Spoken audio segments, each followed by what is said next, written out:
want to demonstrate the Cobble Stitch pattern, a nice textured crochet stitch pattern.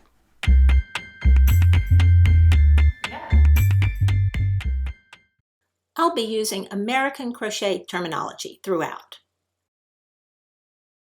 Cobble stitch begins with an even number of chains. Single crochet in the second chain from the hook. The loop on my hook is not a stitch. There's the first chain from my hook. There's the second chain from my hook. I'll go in. I'm working under the top two loops of my chain. Go in, pull up a loop, yarn over and pull through two. There's my first single crochet. Treble in the next stitch. Yarn over twice. Go into the next chain. Yarn over and pull up a loop. I have 3 loops on my hook. Yarn over, pull through 2, and I do that 3 times. 1, 2, 3. You can see I have a really tall stitch, that treble, right next to my single crochet, which is a little bit strange, but my next stitch is a single crochet. As I make that single crochet, the treble stitch is going to have to bend, and it bends toward me a little bit and creates a little bump. And that is the thing that creates the texture in the cobble stitch. So there's my single crochet and then treble. I'm just going to do this all the way across. This first row is always a little bit tricky because there's not much to hold on to.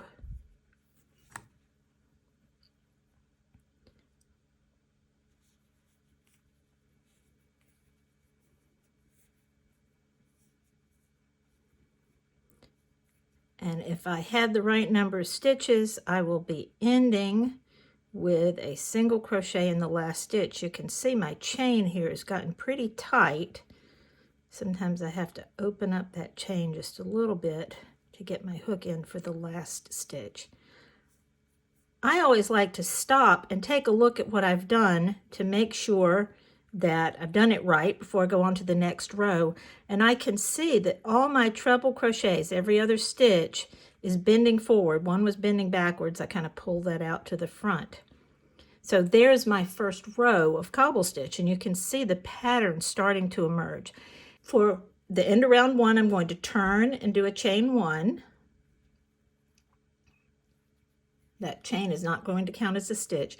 Then single crochet in each stitch across. This will sort of cement those stitches in place. So there's my chain 1. My first stitch is here. I know that's the chain 1. There's my next stitch. And I'm working under both loops, and I just single crochet across. This is kind of your relaxing round. You don't have to think much about it.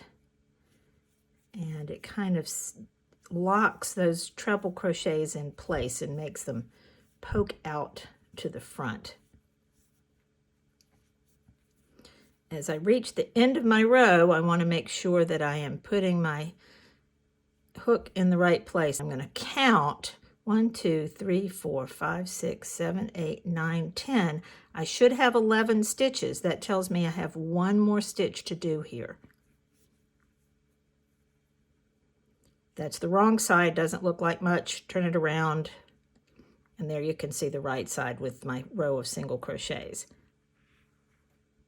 I always think it's a good idea, especially when you're learning a stitch, to use markers to help you find the end of rounds. I'm going to put a marker in the last stitch and then a marker over here in that first single crochet. I can check that I have 1, 2, 3, 4, 5, 6, 7, 8, 9, 10, 11 stitches.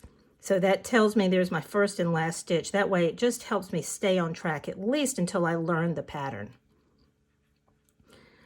For row 3, I chain 1 and single crochet in the first 2 stitches. So I'll move this marker and crochet in the first 2 stitches. The reason I'm doing that, I'm going to replace the marker in the first stitch, is because I want to offset these little bumps that I have. So moving this over 1 stitch allows me, now I put my treble in the next stitch, that allows me to have these little cobble stitches, these taller stitches in kind of a checkerboard pattern. So I did 2 single crochets, then a treble, Now I'm just going to do single, treble, all the way across. Single, treble in the next stitch, single in the next stitch. When I get to the end of the row, I have one more single crochet to do. So I have 2 singles in a row at the beginning and at the end of the row. If I want to use a marker, I move that up to that last stitch I did. I'm going to dispense with that marker for now. Turn, chain 1, and single crochet across. So all my wrong side rows are plain single crochet. That makes it easy. And if I want to stop and pull those trebles out a little bit so that I can see them, I can see the pattern starting to develop. Let's do row 5. Row 5 is basically the same as row 1. Chain 1, single crochet in the first stitch, treble in the next stitch, then single, treble, single, treble, single. One thing I love about this stitch is how easy it is to see what's happening and to read my work. So if I got interrupted and I stopped here, what I can see is that I had a single and a treble, and I know that the next thing I need to do is a single. So it's super easy for me to recognize and see where I am. Let's say I ended here, the phone rang, I answered it, and I can see that that last stitch was a single, so I know the next thing is a treble.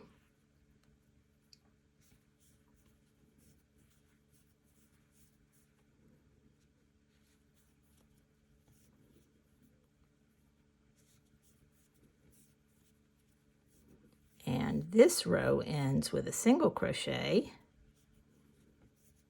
turn, chain 1, and single crochet across.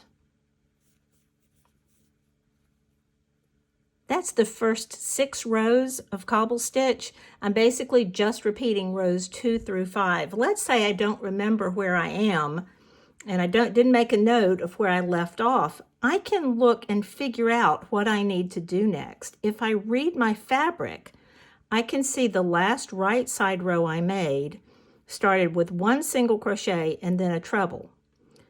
And then the row below that, the right side row below that, started with 2 single crochets and a treble.